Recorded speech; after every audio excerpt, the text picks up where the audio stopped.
Hello friends, आपका मेरे channel stitching और में स्वागत है। तो फ्रेंड्स, आज हम आपके साथ शेयर करेंगे कुर्ती की कटिंग किस तरीके से की जाती है। तो यहाँ पर हम शॉर्ट कुर्ती की कटिंग करने वाले हैं। तो सबसे पहले हमने यहाँ पे फैब्रिक को 4 फोल्ड कर लिया है, क्योंकि हम यहाँ पे फ्रंट और बैक दोनों पार्ट को इकट्ठा कट करेंगे। उसके बाद हमने यहाँ पे एक लाइन पहले सीधी ड्रॉ करनी है, और जो भी हमारा फैब्रिक हो ना, अगर टेढ़ा मेढ़ा फैब्रिक हो तो उसे हटा लेना है। सबसे पहले काम आपको यही करना होता है। अब उसके बाद यहाँ पर हमने 1.25 इंच पर एक निशान लगा लिया नीचे की तरफ। तो 1.25 इंच इसलिए क्योंकि बैक पार्ट को हम फ्रंट के मुकाबले एक्स्ट्रा रखेंगे, क्योंकि यहाँ हम कॉलर वाले कुर्ती की कटिंग करने वाले हैं इसलिए। तो अगर आपको यहाँ पे ज़ीरो नेक कॉलर वाला और अगर आपको डीप नेक बनाना है तो इसके लिए हमें अलग अलग मेज़रमेंट लेना होता है। तो यहाँ पे मैं आपको कॉलर वाले के लिए बता रही हूँ। तो यहाँ पे हमने 1.25 इंच एक्स्ट्रा लेते हुए अब यहाँ से हम एक निशान लगाएंगे शोल्डर के लिए। तो शोल्डर हमारा जितना भी आप नापने के बाद जो भी आपका शोल्डर आता है उसका आप हाफ़ कर लें। यानी मेरा 15 इंच था तो मैंने यहाँ पे 7.5 इंच पे निशान लगा लिया। अब यहाँ से 1.5 इंच हम जाएंगे डाउन, और 1.5 इंच डाउन जाने के बाद यहाँ पे हमने 3 इंच नेक की विड्थ ले ली। और अब हमने नेक की विड्थ ली है उससे हमने शोल्डर डाउन को मिला लेना है। तो हमने यहाँ पे क्रॉस निशान लगा लिया। अब हमने निकालेंगे यहाँ से आर्म होल की दूरी। तो जो हमारा आर्म होल होगा वो हमारे साइज़ के अकॉर्डिंग अलग अलग लगाया जाता है। तो इसके लिए एक फार्मूला होता है, जो आपका फुल बस्ट होता है, फुल बस्ट को आप 6 से डिवाइड करें, प्लस उसमें 1/2 इंच और प्लस कर दें। ये 1/2 इंच हम करते हैं फ्रंट के लिए। अगर आपको बैक के लिए करना हो तो आप यहाँ पे 1 इंच प्लस करें। तो इस तरीके से ये मेज़रमेंट होता है। तो मैंने यहाँ पे जो आर्म होल निकाला है वो 7 इंच पे आ रहा है। तो यहाँ से 7 इंच पर एक निशान लगा लेंगे। तो यहाँ पे हम आर्म होल का निशान लगाएंगे, प्लस हमारा यहाँ पे बस्ट का निशान भी लगेगा। तो जो भी हमारा तीनों निशान थे हमने लगा लिए। यहाँ पे बस्ट का निशान लगाया, और यहाँ पे हमने वेस्ट के लिए जो 15 इंच पे वेस्ट की लाइन ड्रॉ करी, और यहाँ पे हमने 21 इंच पे कर ली जो हमारा हिप है उसके लिए। तो यहाँ पे हमने तीनों निशानों को मिला लेना है, यानी कि जो जो हमारा साइज़ है उसको रखते हुए। तो यहाँ पे जो भी आपका साइज़ आता हो तो उसको आप 4 से डिवाइड कर लें, और उसके बाद जो आप उसमें लूजिंग रखना चाहते हैं, अगर आप लूज़ कुर्ता पहनते हैं तो उसमें प्लस लूजिंग भी करें। तो यहाँ से मैंने जो दामन है उसका निशान लगा लेना है। तो 10 इंच मैंने हिप का निशान लगाया था, तो 10 इंच पर ही मैं दामन का लगाऊंगी, क्योंकि ये मुझे स्ट्रेट बनाना है। तो यहाँ से हमने इस निशान को मिला लिया। अब इसके बाद 1.5 इंच, क्योंकि ये देखिए जो स्केल होता है ना, इसकी विड्थ जो है 1.5 इंच ही होती है। तो 1.5 इंच का हमने यहाँ पे एक्स्ट्रा मार्जिन रख लिया, जो कि फोल्डिंग के काम आएगा। अब हमने 1.5 इंच का एक्स्ट्रा मार्जिन ऊपर की तरफ लेते हुए भी एक निशान ड्रॉ कर लेना है, एक्स्ट्रा मार्जिन। तो इस तरीके से ड्रॉ करने के बाद अब हम इसको जो हमने आर्म होल के लिए दूरी निकाली थी उसको हम शोल्डर से लेकर आर्म होल तक एक निशान सीधा ड्रॉ कर लेंगे। उसके बाद यहाँ पे 1 इंच की दूरी तय करते हुए गोलाई का निशान लगा लेंगे।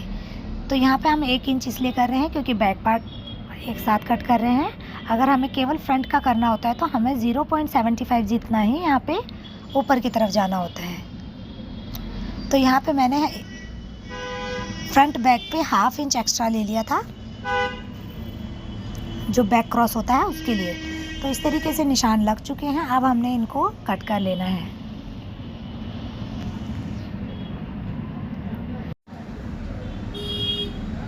तो ये बैक पार्ट हम इसमें से हटा लेते हैं।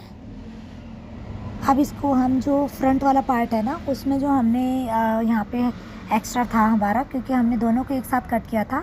तो यहाँ पे एक तो फ्रंट क्रॉस का निशान हमने लगाना है। तो फ्रंट क्रॉस आप अपने बॉडी पे जब मेज़रमेंट करेंगे तो उसके अकॉर्डिंग जितना भी आता है आप रख लें। इस तरीके से हाफ़ कर लें इंच टेप को, जो हमने आर्म होल की दूरी तय किया ना वहाँ पे। और उसके बाद आप इस तरीके से नाप लेते हुए यहाँ पे जितना भी आपका फ्रंट क्रॉस बनता है वहाँ पे इंच टेप को रखते हुए एक निशान लगा लें, और इस तरीके से यहाँ पे इसको राउंड शेप दे दें। तो इस तरीके से अगर आप करेंगे तो आपके जो फ्रंट में झोल बनता है ना साइड में, वो नहीं बनेगा। तो यहाँ पे काफ़ी अच्छी फिटिंग यहाँ पे आ जाती है। तो ये हमने ऊपर से भी छटाई कर दी थी और फ्रंट क्रॉस से भी। अब हम लगा देंगे यहाँ पे नोचेस। तो ये नोचेस हमें जब हम स्टिचिंग करते हैं तो वहाँ पे काम आता है। तो यहाँ पे देखिए फ्रेंड, ये हमारा फ्रंट और बैक पार्ट दोनों कट के बिल्कुल रेडी हो गए हैं। तो इस तरीके से यहाँ पे इतना हमारा अंतर होता है फ्रंट और बैक में। जब भी हम कॉलर वाले नेक की कटिंग करते हैं तो आप हमेशा बैक को फ्रंट के मुकाबले एक्स्ट्रा लें, ठीक है। और अगर आपको डीप नेक की कटिंग करनी, ये सिर्फ फार्मूला जो होता है ये कॉलर वाले नेक के लिए होता है, या फिर ज़ीरो नेक आप बना रहे हैं तब होता है। अगर आप नेक बैक वाले नेक की बात कर रही हूँ मैं, केवल बैक फ्रंट वाले नेक से कोई फ़र्क नहीं पड़ता है, बैक वाले नेक की बात होती है हमेशा।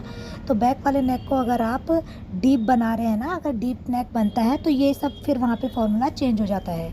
तो यहाँ पे अब हमने कर लेनी है नेक की कटिंग। अब यहाँ से हमने 1 इंच का ही हमने नेक को राउंड दिया है, शेप जो डीप शेप है 1 इंच को हमने करते हुए इस तरीके से यहाँ पे गोलाई राउंड दे देना है। तो अब हम इसको यहाँ से कट करके फ्यूजिंग को फैब्रिक के ऊपर अटैच कर लेंगे। तो यानी कि जो बैक हमने 1 इंच एक्स्ट्रा करा था ना, वो हम यहाँ पे इस तरीके से नेक में कवर कर लेते हैं। अगर नहीं करेंगे तो नेक हमारा अच्छे से बैठता नहीं है। तो अब इस तरीके से हमने फैब्रिक के ऊपर अटैच करने के बाद इसको इस तरीके से लब की सिलाई देनी है, और कॉर्नर कॉर्नर पे सिलाई देने के बाद यहाँ पे हमने जो भी एक्स्ट्रा फैब्रिक होता है उसको कट कर लेना है।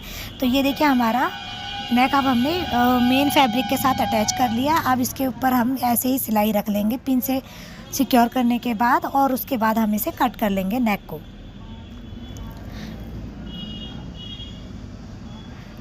अब इसको हम फोल्ड कर लेंगे। फोल्ड करने के बाद इसके ऊपर प्रेस बिठा लेंगे और इसको हम करेंगे तुरपाई। तो तुरपाई आप इसमें बाद में कीजिएगा, क्योंकि अभी हमें जब शोल्डर जोड़ने होते हैं ना, तो वहाँ पे फोल्ड करने के लिए अभी तुरपाई ना करें। तो अब हम करेंगे यहाँ पे फ्रंट वाले नेक की कटिंग। तो इस तरीके से फ्रंट वाले नेक को भी आप पेपर फ्यूजिंग लें, और उसके बाद जो भी आपको नेक ड्रॉ करना है, जिस तरीके का भी आप नेक ड्रॉ करना चाहते हैं, आप वहाँ पर इस फ्यूजिंग के ऊपर उसको बनाएं और उसके बाद फैब्रिक के ऊपर उसे अटैच कर लें। तो यहाँ पर फ्यूजिंग अगर आप अटैच करते हैं तो उससे नेक काफ़ी अच्छा बनता है बुकरम के मुकाबले, क्योंकि बुकरम 1-2 बार धोते हैं तो नेक ना अजीब सा हो जाता है, ख़राब सा हो जाता है। तो यहाँ पे देखिए फ्रेंड, हमने नेक को रेडी कर लिया। अब हमने बैक वाले पार्ट को शोल्डर अटैच कर लेना है, फ्रंट और बैक को। तो इस तरीके से आप शोल्डर को अटैच करें जैसा मैंने आपको दिखाया। तो ये हमने कर लिया है अटैच फ्रंट और बैक पार्ट। अब हम करेंगे इसके लिए पट्टियाँ। जो हमारा फ्रंट वाला नेक है, तो यहाँ पे उरेब पट्टी मैंने कट कर ली है। तो 3 इंच की उरेब पट्टी मैं यहाँ पे कट कर रही हूँ, क्योंकि इसको हम फोल्ड करेंगे तो यहाँ पर ये रह जाएगा 1.5 इंच। और इसमें आप फ्रेंड पेपर फ्यूजिंग भी चिपका सकते हैं। तो यहाँ पे 1.5 इंच का जो नेक है हमारा 1/2 इंच जाएगा स्टिचिंग में। तो जो हमारा टोटल नेक रह जाएगा वो रहेगा सिर्फ 1 इंच का ही। तो इस तरीके से आप देखिए हमने यहाँ पर लेस ले लिया है। तो वाइट कलर की ही मैंने लेस ली है, क्योंकि मेरे उसमें ऑलरेडी इतना मल्टी कलर का वर्क है, तो मैं उसमें वाइट कलर की लेस ही दूँगी। तो अब ये पूरी पट्टी के ऊपर मैंने लेस अटैच कर ली, और ये जो लेस हमने अटैच करी है इसको अब इस पट्टी को रखेंगे, और इस तरीके से देखिए नेक के बीच में यहाँ पर इस तरीके से रखने के बाद इसमें हमने पूरे नेक में राउंड देते हुए यहाँ पे स्टिचिंग इसके ऊपर लगा लेनी है। तो ये हमने स्टिचिंग लगा ली, और उसके बाद यहाँ पर हुक और आई भी मैंने बना लिए थे। चाहे तो आप हुक आई ना बना के यहाँ पे एक बीच में पट्टी भी फैब्रिक की लगा सकते हैं। तो इस तरीके से ये हमारा बन के नेक रेडी हो गया है। तो इसकी डिटेल वीडियो मैंने अपने चैनल पे डाली है। अगर आपको डिटेल से इस नेक को देखना है तो अलग से मैंने उसकी वीडियो बना रखी है। तो ये इस समय ये जो नेक है काफ़ी ट्रेंड में चल रहा है। तो ये देखिए इसका बैक वाला साइड है। अब हम फ्रेंड करेंगे इसके स्लीव की कटिंग। तो स्लीव में भी नेक को ध्यान में रखते हुए हमने स्लीव में भी कुछ लेस का वर्क दिया है। तो यहाँ पे हमने देखिए लेस को इस तरीके से रखा। अब अपोजिट डायरेक्शन में हमने फैब्रिक को इस तरीके से रखते हुए, चाहे तो आप पहले ही फोल्ड कर लें। तो अगर आपको पहले फोल्ड करने में दिक्कत हो रही है तो चलिए पहले हम केवल लेस को अटैच करेंगे। अब ये लेस अटैच हो गई। अब यहाँ से हमने इसको फैब्रिक को अपोजिट डायरेक्शन में इसके ऊपर स्टिच लगाना है, और अब इस स्टिच को हमने बैक की तरफ को फोल्ड कर लेना है। तो ये हमारा जो लेस है वो इस तरीके से निकल के बाहर को आ जाएगी। अब इसके ऊपर एक आप स्टिचिंग दे दें तो ये अच्छे से बैठ जाता है। तो ये हमारा हो गया है। अब हमने देखिए फैब्रिक को कट लगा लिया। अब बीच में से कुछ दूरी तय करते हुए कट करने के बाद हम यहाँ पर एक लेस को और अटैच करेंगे। तो ये डबल साइड वाली लेस होती है जो दोनों तरफ से अटैच की जाती है। तो इस लेस को हमने इस तरीके से रखते हुए 1/2 इंच की दूरी तय करते हुए इस तरीके से ये देखिए अब यहाँ पर हम एक स्टिच दे देंगे। तो ये स्टिच देने के बाद अब हम जो हमारा मार्जिन वाला फैब्रिक है ना, वो हमने रखना है फैब्रिक की तरफ को, लेस की तरफ। लेस क्योंकि ट्रांसपेरेंट है तो सारा मार्जिन हम फैब्रिक की तरफ को ही देंगे। तो यहाँ पे मैंने बीच में खाली ना छोड़ते हुए पिंटेक्स वर्क दे दिया था। तो ये देखिए स्लीव हमारी बनके फ्रंट में रेडी हो गई है। कुछ इस तरीके का वर्क हमने स्लीव में दिया है और बीच में आप चाहे तो कोई भी वर्क इसमें कर सकते हैं। बनके जो रेडी हो गई है, इन दोनों को अब हम करेंगे कुर्ती के साथ अटैच। तो ये जो हमारी कुर्ती है, इसको हमने इसका जो बाजू होता है ना, इसको बीच में भी सेंटर से लगाएं। बीच सेंटर पे रख के इसको आपने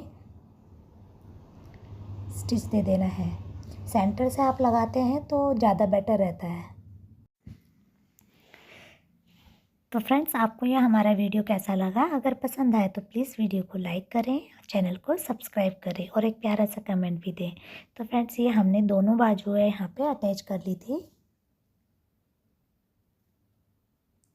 तो इस तरीके से अगर आप प्लेन फैब्रिक को या फिर प्रिंटेड फैब्रिक को कुछ भी अपने आइडिया से अलग सा लुक देंगे तो उसके बाद वो फैब्रिक और भी खिल कर आता है।